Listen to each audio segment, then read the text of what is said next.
Hi everyone, I'm Amy Rose White, LCSW. So today I was going to talk about when we want to stop yelling at our kids. At the time of the making of this video, many parents have been in isolation with their partner if they have one, and or their children for a long time. In some cases, months and months. Even if the outside world has become more accessible to your family, we've never spent so much time together. And I'm hearing from a lot of parents that they feel like they're yelling more than ever, and they feel terrible about it.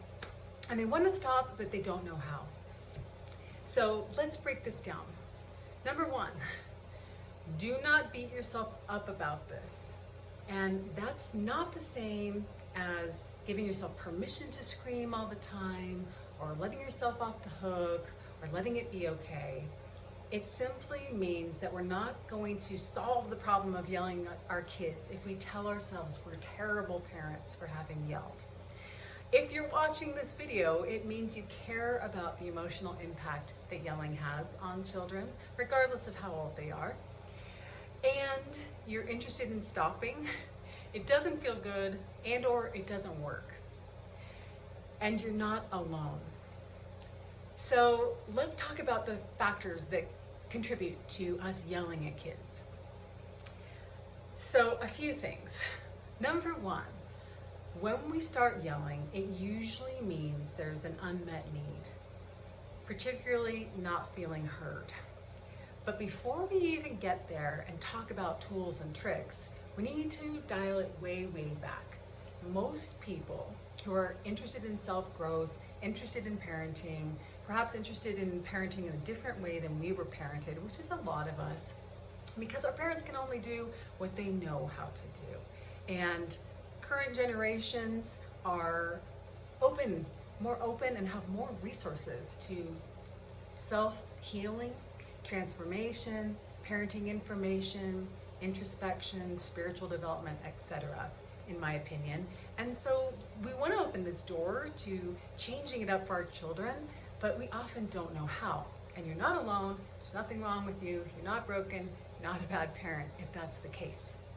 So when we back it way up, we need to first look at resources, internal resources, physiological resources, your emotional resources, your psychological resources. And what I mean by resources is fuel. I often use the analogy with folks that we like to imagine that we can drive a car straight up a mountain with no gas, or the car in this metaphor, and then the car gives up and stalls out, and then we're furious at the car. And we haven't put any gas in it in months. So during the times that we're currently living in, a lot of us are having a hard time refueling, to have enough gas in the tank to be able to give and serve to our communities, our places of employment, our partners, and our children in a way that's effective when we're never getting to go to the gas station anymore. And that might have been when you used to go to the gym, when you had childcare, when your kids went to in-person schooling, when you could access your medical care easier. Although there's telemedicine now readily available, most people who are parents have children running around in the background. My sessions these days are with clients in their broom closet, in their car, on their patio in the back where they don't feel they have privacy, in their bedroom. And in some ways that's helpful and accessible, but in many other ways it's very isolating and can be problematic. So one of my favorite metaphors for assessing where your resources are at is the acronym HALT. And HALT stands for hungry, angry, lonely, or tired. So anytime you start to feel like, oh, I'm gonna lose it, and blast out in yelling, we want to ask ourselves, am I any of the halts? When was the last time I ate? Was it junk, because that's all I've had time to feed myself? Was there perhaps a little protein and fat in that snack or meal to keep me going so that I can keep doing all of this? Am I angry? Am I angry at my present situation? Do I feel unheard? Perhaps am I angry at someone or something from the past? Anger, which I will be talking about extensively as this channel moves along, is a really healthy, valid emotion. But for most of us, particularly people who identify as women and are culturally raised as women or girls, get the message that anger is a really dangerous, negative emotion. And people who identify as masculine or are raised as males tend to get the message that anger is either explosive and aggressive and violent or dangerous, or you don't have it at all, but there isn't an in-between, which is what in mental health we call being assertive. So anger is really important to get in touch with and notice what's happening. And when we start to notice what's happening in ourselves and identify our emotions, we're less likely to lash out at our kids. The other pieces of HALT are lonely. When was the last time you texted a friend something silly? When was the last time you saw anybody in person or had a phone call or connected with someone that wasn't for work? And then tired. If you're sleep deprived, as many parents are, especially if your children are young or you have a newborn baby, your brain is going to have a really hard time acclimating and keeping those neurotransmitter levels even to be able to help you feel more in control of your mood and even your behavior. So you'll notice that HALT is all about tuning into the body.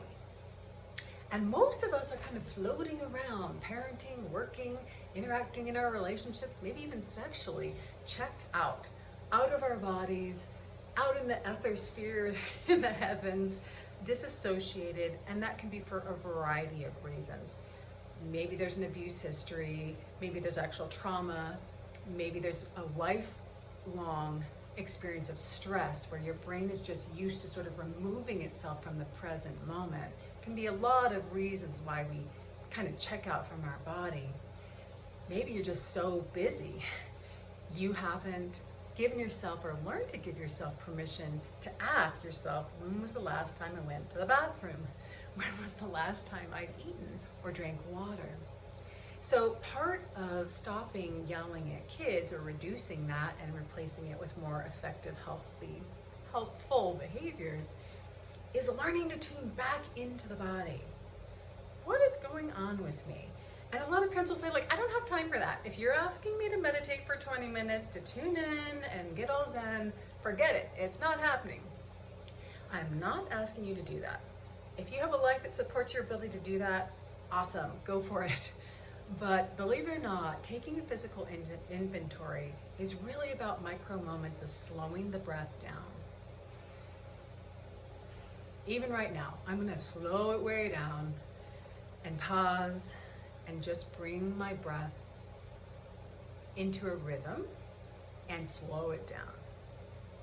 And the reason why we can afford to make time, even if it's 10 seconds, to do that when we're in the milieu of our families, is that one, it will help you achieve the goal of using more effective tools. And two, just as important, it sets a beautiful model for your kids on how to regulate their own emotions, how to stay present in their own bodies, how to not check out, how to be present. And what does that lead us to? The ability to know how we feel, know what we want, and then be able to communicate that in an effective way. So see if you can practice using HALT in your day-to-day and teach that to your kids. Even if they're really little, you can talk about it in simple terms. Oh, you look really angry right now. I wonder when the last time is that you slept or you had a snack. Maybe you're really hungry. I practiced this a lot when my kids were little. And at some point, maybe after the ages of like 7 to 9, I would lose it or, snap at them or yell, and I'd apologize. That's the repair process we're about to talk about in a second. And they would just turn to me and say, "It's okay, Mom. You're probably just really tired." Because children have an enormous capacity for empathy and understanding. And in small doses, when children are able to empathize and even help us, that is very, very healing and powerful for them. Lets them feel like they are effective community members in the family. So if you're having a rough day because you didn't sleep with your baby and you have 3 other kids, you didn't sleep because of the baby all night and you have 3 other kids, inviting them, as long as they're not the primary caregiver of you and the young children, inviting them into what's going on with you. Hey, kids, I had a rough night last night. I'm going to need some extra patience and extra help today. Actually involves them in a really positive way. And it can decrease the feeling of needing to explode or yell at them, because you've already set the stage for where you're at and needing help. You've already expressed your needs. So coming back to repairing when you do blow it, when you identify that you have and you go back and repair it, that's also a key for healthy psychological development for children. A lot of us had parents that blew it a lot of the time. Maybe they screamed, maybe they hit us, maybe they weren't there very much, maybe they went through a really rough patch in their personal lives and they just couldn't be there. And a lot of people didn't have the experience of the parent owning that, being mature enough to take responsibility and apologize, correct it, and make the repair. And the repair is everything. So along the same lines of forgiving yourself and being very kind and compassionate to yourself, which I will say probably in every video, in every session, in every conversation I ever have with anyone, because it is the most powerful healing thing we can do, is to learn to forgive and love ourselves.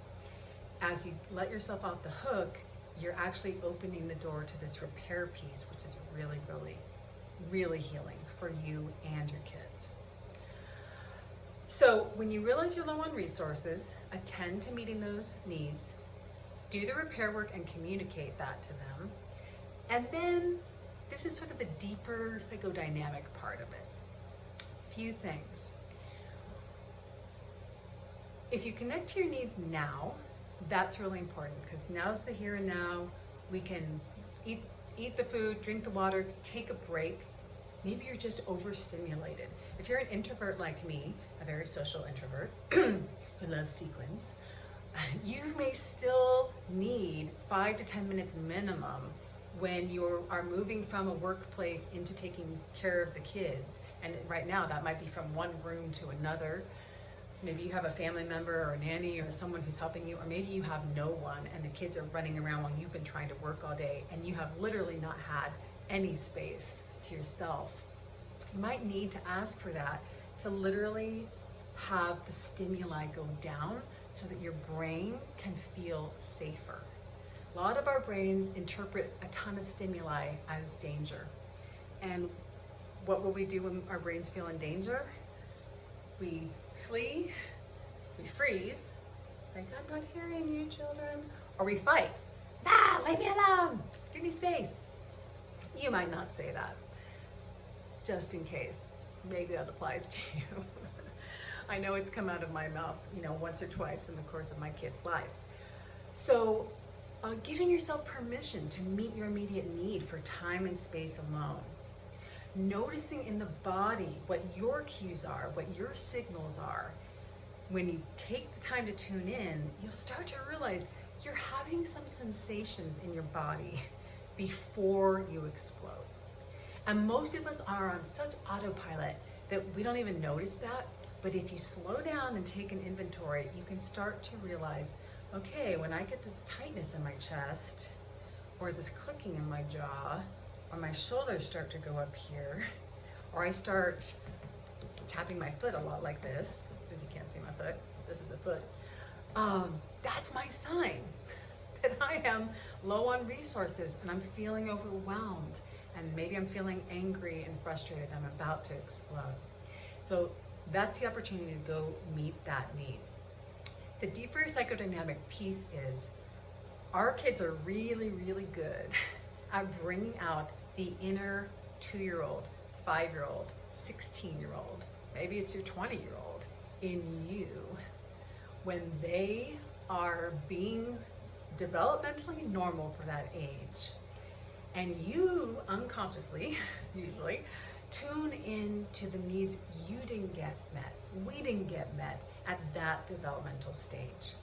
So especially when kids are really, really needy when they're little and they're just all over you all the time and they're hungry and they're this and the water's too cold or it's too hot and the food's touching and they can't put on their shoes even though you've warned them 20 times that you're about to leave to go to the doctor's.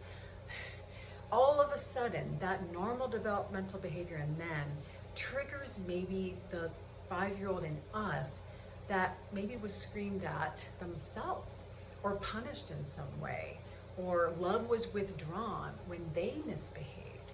And so here we are being so patient and so kind and giving them all these chances, and they're just being little jerks. And they're not listening, and they're not doing it, and they're not following through, and you have smart kids and they should know better, and you've told them a billion times and you wouldn't have gotten away with that behavior. Then all of a sudden you can throw a tantrum. We can throw a tantrum or lash out or suddenly be 16 like, I hate you don't know anything right. All of a sudden these feelings from our own past, our own wounds that aren't resolved, come spilling forward towards our own children. So you might have heard me talk before about inner child work. This is the time where in the moment that you take that step back, if your kids are safe, if you have an infant, putting them in a crib or a bassinet or somewhere that the child is physically safe, if you have a 2-year-old, a child-proof room, and we're talking, it might just be a brief break depending on the age of your kiddos. When we take that inventory to ask ourselves about halt, it's also a good time to say, how old do I feel right now? What does my inner 2-year-old need? What does my 16-year-old need to hear? It might just be that they need you to be with them. I see you. You feel really frustrated. You feel out of control. You don't feel like anyone is listening to you. That sucks. That is really hard. This is the mental talk we do for our inner child inside. I hear you, and I love you, and I'm not going anywhere. This can take 10 seconds. If you have longer to devote to it, as a practice, it can be really helpful to heal trauma over time. But even that small, quick inventory helps us, as one therapist, whose name is escaping me right now, says, grow up again. Come back into our adult body. I also call it the wise parent. Because as parents, our job is to, as often as possible, be bigger, stronger, wiser, and kind. Sometimes we can't step into that until we have recognized the needs of our little one and given them attention and love and space, time, and a break. So the last piece I'm going to talk about today is when you start recognizing your inner cues, meeting your basic needs, communicating them to your family, doing some inner child work, noticing what happens in the body when you get to that place where you're going to lose it, you will start to feel more in control of your emotions. And obviously, if this is a chronic problem, you feel like no matter what's going on, you can't stop. This can be a symptom of underlying depression or anxiety or post-traumatic stress disorder or even bipolar illness. If you are lashing out and it completely feels out of your control, sometimes our brain needs more support. Maybe that's nutrition, amino acid therapy, might be an antidepressant or anti-anxiety agent, depends what you're open to. Those can really help when you feel like you're yelling out of control and these things aren't working. So these methods are for outside that situation, and together sometimes the medical interventions or non-pharmacological interventions, functional medicine interventions, go really well with the things I'm talking about today. So always seek help from a trained professional if you feel like you can't get a grip on it. It might really just be a sign of an underlying emotional health condition that is treatable. Does not mean you're a bad parent, but you got to get the treatment. So that brings me to the piece around tools. If these tools get you to a place where you're yelling less, then you may be asking, well, what do I do instead? the reason I yell is it's the only thing that works. And so often that's true because the kids will be so busy doing their own thing. It's only when we get really scary that they're like, oh no, something is really wrong, we better stop. But unfortunately, screaming or yelling works only in the short term for kids. And most of you who are watching this video have a sense that the reason it works is because we've scared them. And that doesn't feel good to us, and it doesn't feel good to them. So that's why I encourage you to find a resource for tools. Find a parent education person in your community or on Zoom, because there's lots of options now. Talk to people that you really trust. Talk to friends that you see parent in ways that you appreciate. Not that you have a ton of time to read a lot of books right now as a parent, but one of my favorite books for parenting is called How to Talk to Kids. How to Talk So Kids Will Listen, and Listen So Kids Will Talk. It's by Adele Faber and Elaine Maslish, and it's gold. And they have a teen version and a little kid version.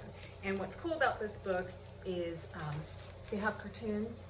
So I always tell parents, just put this in the bathroom, and when you're on the toilet, just read these examples of these different ways you can talk to children to get them to listen.